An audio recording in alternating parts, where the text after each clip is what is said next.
ایسے یقین والے جو دعائیں تو مانگتے ہیں لیکن پھر ان دعاؤں میں وضاحتیں نہیں مانگتے۔ کیسی وضاحتیں؟ قبولیت کی وضاحتیں۔ وہ نہ تو لوگوں سے اس بات کی وضاحت مانگتے ہیں کہ ان کی دعا قبول ہو جائے گی، اور نہ ہی وہ اللہ سے اس بات کی وضاحت مانگتے ہیں کہ فلاں شخص نے ابھی میرے جیسی دعا کی مگر اس کی تو دعا قبول ہو گئی، پھر میری دعا کیوں قبول نہیں ہوئی؟ یقین میں سوال نہیں ہوتا، یقین میں بس فل سٹاپ ہوتا ہے کہ اللہ سے مانگ کر بھی پھر کسی اور سے تو کیا، اللہ سے بھی سوال نہیں کیا جاتا۔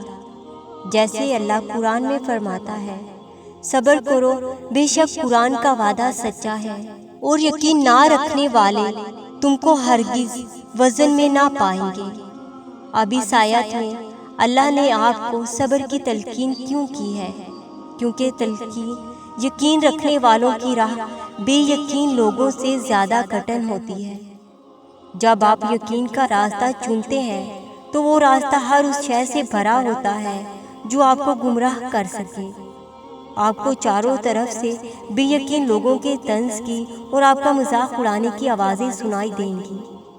اس لیے اللہ نے آپ کو اس حالت میں صبر کرنے کا حکم دیا ہے، اور یہ کہا ہے کہ آپ نے بھی ان بے یقین لوگوں کی طرح نہیں ہو جانا جنہوں نے اپنی دعاؤں میں ذرا سی دیر پر اللہ سے رابطہ توڑ دیا۔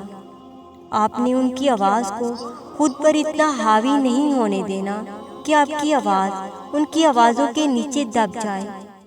ان لوگوں کے تانوں پر اتنے کان نہیں دھرنے آپ نے کہ آپ اللہ کی آواز سن نہ پائیں۔ اتنی ہمت نہیں دینی لوگوں کی رائے کو کہ آپ کے حوصلے پست ہو جائیں۔ آپ نے خود کو ایسے لوگوں کے سامنے اتنا مضبوط رکھنا ہے کہ یہ آپ کے کسی خوف سے آپ کو ڈرا نہ سکیں اور نہ کسی وسوسے سے آپ کو بہکا سکیں۔ آپ نے بھاری بھرکم بن جانا ہے تاکہ یہ بے یقین لوگ آپ کو آپ کے یقین میں ہلکا نہ پائیں۔ آپ کو اتنا پختہ یقین رکھنا ہے اللہ پر کہ ایسے لوگ آپ کے یقین کو دیکھ کر ہی ہار مان جائیں۔ دعاؤں میں سارا کھیل یقین کا ہے، جسے اللہ فرماتا ہے، اور زمین میں نشانیاں ہیں یقین کرنے والوں کے لیے، اور خود تمہارے اندر بھی کیا تم دیکھتے نہیں؟ ہم چھپی ہوئی نشانیوں کو ڈھونڈتے رہتے ہیں اور کھلی نشانیوں کو دیکھتے ہی نہیں۔ آپ روز دن میں کتنی ایسی نشانیاں اگنور کرتے ہیں جو آپ کے لیے اللہ کی طرف سے اشارہ بن کر آتی ہیں۔ سب سے پہلی نشانی سورج کا نکلنا ہے۔ کیسے اللہ ایک لمبے گھپ اندھیرے کے بعد روشنی کی تیز کرن کو مشرق سے ابھارتا ہے اور پھر اس کا ایک خاص جگہ پر رکھ دیتا ہے جو کئی میلوں دور سے اپنی روشنی ہم تک پہنچاتی ہے اور پوری کائنات کو جھٹ سے روشن کر دیتی ہے۔ تو کیا آپ نے اس کرن کو دیکھ کر بھی یہ نہیں سوچا کہ یہ کرشمہ کیسے ہو گیا؟ یہ اللہ کی نشانیوں میں سے ایک نشانی نہیں تو اور کیا ہے؟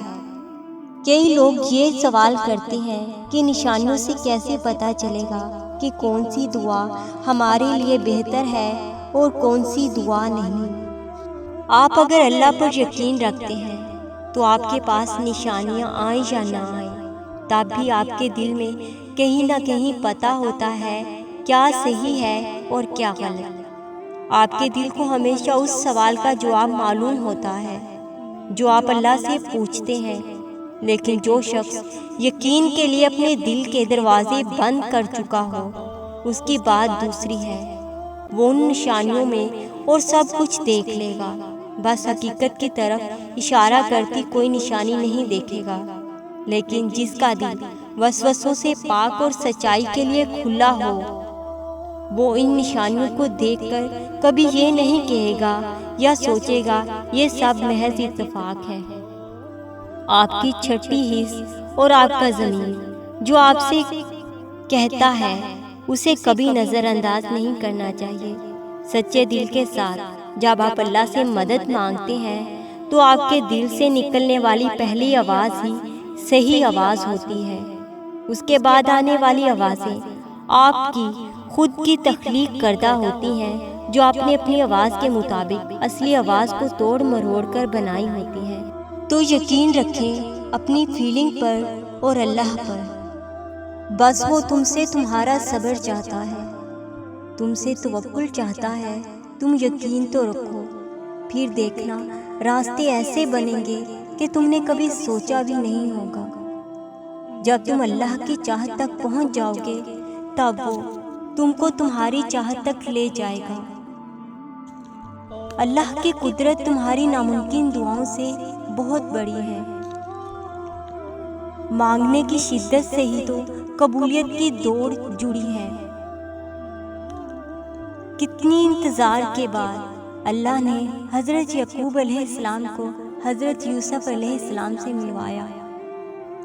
ارے اللہ کو تو پسند ہے کہ تم اس سے مانگو، اسے ناپسند ہے کہ تم اس سے مانگتے نہیں ہو۔ تو اب جب تم اس سے مانگ رہے ہو تو وہ کیوں تمہیں تمہاری من پسند چیز نہیں دے گا؟ ارے اللہ کو تو انتظار رہتا ہے تمہارا۔ تو تم جب سجدے میں اس کے اتنا قریب جا کر اسے منا رہے ہو تو وہ کیسے نہیں مانے گا؟ اللہ نے تو خود فرمایا ہے کہ مجھ سے مانگو میں تمہیں دوں گا، اور وہ رب اپنے وعدوں کا سچا ہے، تو وہ تمہاری دعا کیوں رد کرے گا؟ اپنے اس تھکے ہارے جسم، شدید ٹوٹے ہوئے دل کو جب تم اپنے بہتے ہوئے اشکوں کے ساتھ اس کی دہلیز پر لاؤ گے تو وہ کیسے انکار کرے گا؟ سنو، اللہ نے دینے کا وعدہ کیا ہے۔ اللہ تو ہمیں سب کچھ آسانی سے دے سکتا ہے، پھر وہ توڑتا کیوں ہے ہمیں؟ کیونکہ جب ہم ٹوٹتے نہیں ہیں تب تک اللہ سے جڑتے نہیں ہیں۔ وہ اپنے راستے تک لانے کے لیے ہمیں دنیا کے راستے سے گزارتا ہے۔ وہ آزمائش اس لیے نہیں لاتا کہ وہ ہم سے مقابلہ کر کے ہمیں ہرانا چاہتا ہے، بلکہ وہ تو آزمائش اس لیے لاتا ہے کہ ہم سمجھ سکیں کہ یہاں مقابلہ تو بنتا ہی نہیں۔ اللہ عطا کرنے سے پہلے ایسی محرومیاں لاتا ہے جو ہمیں اللہ کے قریب رکھتی ہیں۔ پھر جب کہانی بے بسی کے مقام پر کھڑی ہو جاتی ہے تب اللہ ہمیں معجزوں کا راستہ دکھاتا ہے۔ صبر سے تڑپتا ہوا منظر بس اللہ کے کن کہنے سے پہلے تک کا ہی ہوتا ہے۔ پھر اختتام میں اللہ ہماری کھوئی ہوئی ہر چیز کو واپس اس جگہ پر ہی رکھ دیتا ہے۔ وہ اتنا رحیم ہے کہ ایسی دیری تو لاتا ہی نہیں جس کے بعد ہماری قبولیت نہ ہو۔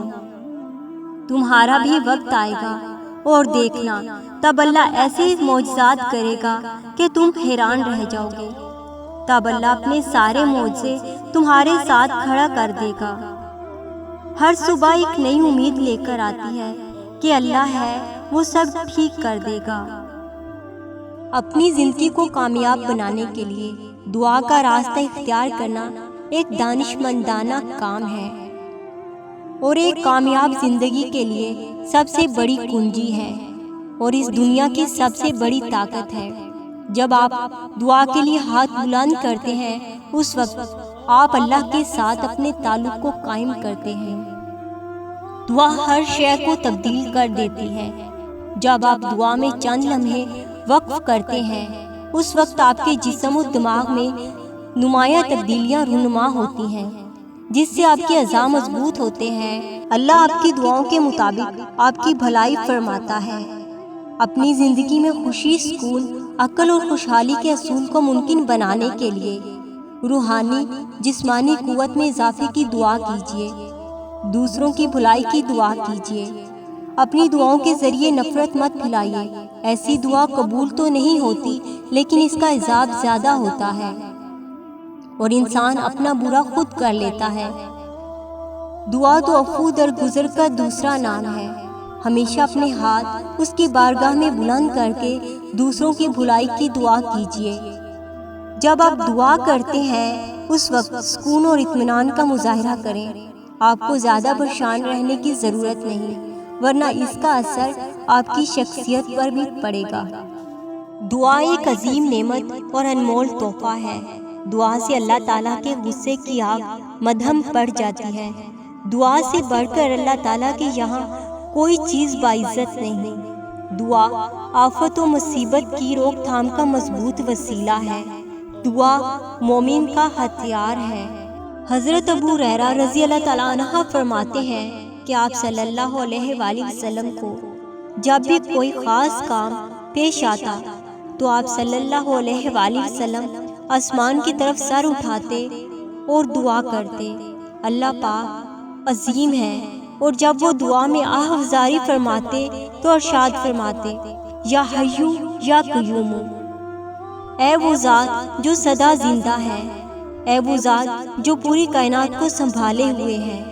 لہٰذا ہمیں بھی چاہیے کہ جب اپنی مرادیں پوری کروانے کے لیے اپنے رب کے حضور دعا کے لیے ہاتھ اٹھائیں تو یا حیو یا قیوم کے کلمات کے ذریعے اپنے رب کو پکاریں اور اس سے فریاد کریں۔